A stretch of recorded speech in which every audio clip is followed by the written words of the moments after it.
Les temps de la fin. Tiré en Daniel 12, versets 1 à 13. En ce temps-là se lèvera Michael, le grand chef, le défenseur des enfants de ton peuple, et ce sera une époque de détresse, telle qu'il n'y en a jamais point eu de semblable depuis que les nations existent jusqu'à cette époque. En ce temps-là, ceux de ton peuple qui seront trouvés inscrits dans le livre sauvé, plusieurs de ceux qui dorment dans la poussière de la terre se réveilleront, les uns pour la vie éternelle et les autres pour l'opprobre, pour la honte éternelle. Ceux qui auront été intelligents brilleront comme la splendeur du ciel, et ceux qui auront enseigné la justice à la multitude brilleront comme des étoiles, à toujours et à perpétuité. Toi, Daniel, tiens secrètes ces paroles et scelle le livre jusqu'au temps de la fin. Plusieurs auront, alors le liront, et la connaissance augmentera. Et moi, Daniel, je regardais, et voici, deux autres hommes se tenaient debout, l'un en deçà du bord du fleuve, et l'autre au-delà du bord du fleuve. L'un d'eux dit à l'homme vêtu de fin lin, qui se tenait au-dessus des eaux du fleuve, quand sera la fin de ces prodiges? Et j'entendis l'homme vêtu de lin, qui se tenait au-dessus des eaux du fleuve. Il leva vers le ciel sa main droite et sa main gauche, et il jura par celui qui vit éternellement que ce sera dans un temps, des temps et la moitié d'un temps, et que toutes ces choses finiront quand la force du peuple saint sera entièrement brisée. Toutes ces choses finiront quand la force du peuple saint sera entièrement brisée. J'entendis, mais je ne compris pas.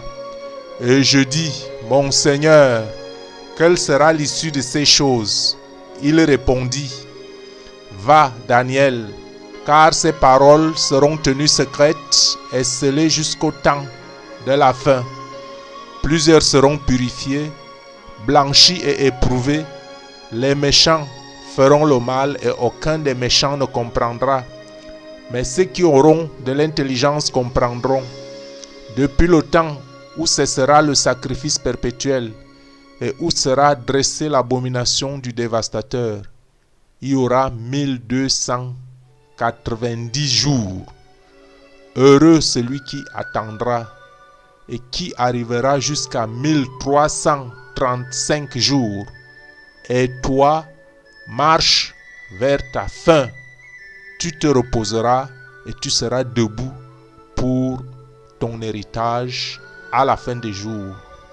Parole de notre Seigneur en Daniel 12, verset 1 à verset 13. Que ceux qui ont des oreilles entendent. Frères et sœurs, en ces temps de la fin, tous s'activent. L'ennemi aussi s'active à perdre plus d'âmes. On vous donnera diverses dates pour l'enlèvement, pour voler votre paix, voler votre attention et votre concentration. Et quand cela n'arrive pas, quand l'époux n'arrive pas, vous vous découragez. Sachez que cela fait partie de la stratégie de l'ennemi. C'est sa stratégie.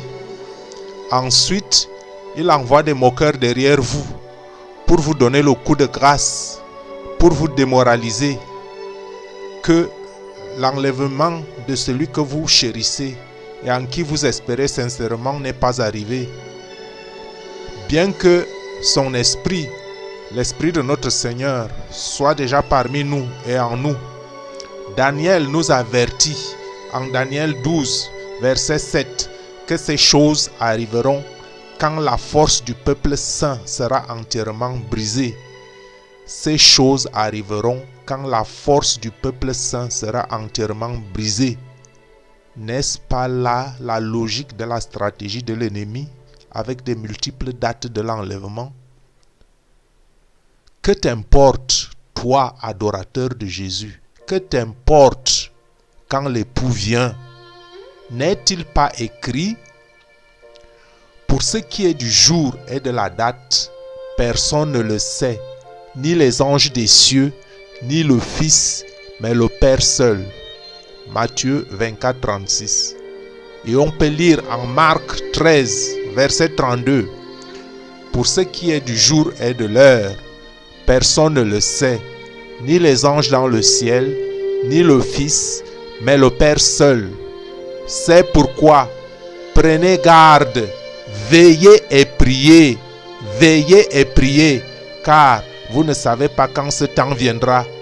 Il en sera comme d'un homme qui, partant pour un voyage, laisse sa maison, remet l'autorité à ses serviteurs, indique à chacun sa tâche et ordonne au portier de veiller.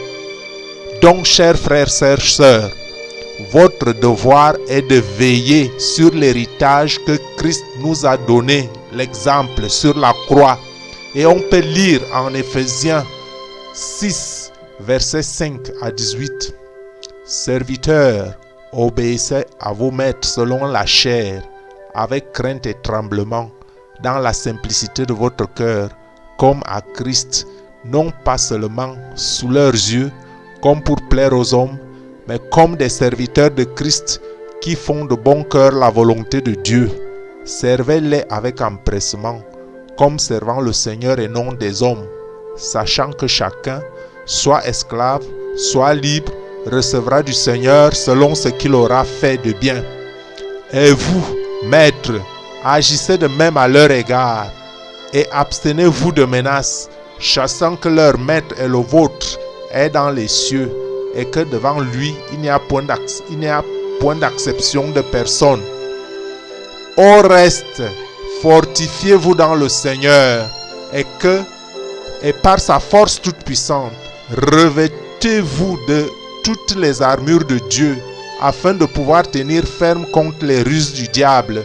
Car nous n'avons pas à lutter contre la chair et le sang, mais contre les dominations, contre les autorités, contre les princes de ce monde de ténèbres, contre les esprits méchants dans les lieux célestes. C'est pourquoi prenez toutes les armes de Dieu, afin de pouvoir résister dans le mauvais jour et de tenir ferme après avoir tout surmonté. Tenez donc ferme, ayez à vos reins la vérité pour ceinture, revêtez la cuirasse de la justice, mettez pour chaussure à vos pieds le zèle que donne l'évangile de paix, prenez par-dessus tout cela le bouclier de la foi, avec lequel vous pourrez éteindre toutes les flèches enflammées du malin. Prenez aussi le casque du salut et l'épée de l'esprit qui est la parole de Dieu. Faites en tout temps, par l'esprit, toutes sortes de prières et de supplications. Veillez à cela avec une entière persévérance et priez pour tous les saints. Chers frères, chères sœurs, que la prière reste notre plus grande préoccupation en attendant le salut. Que l'amour en Christ nous donne plus d'endurance. Amen.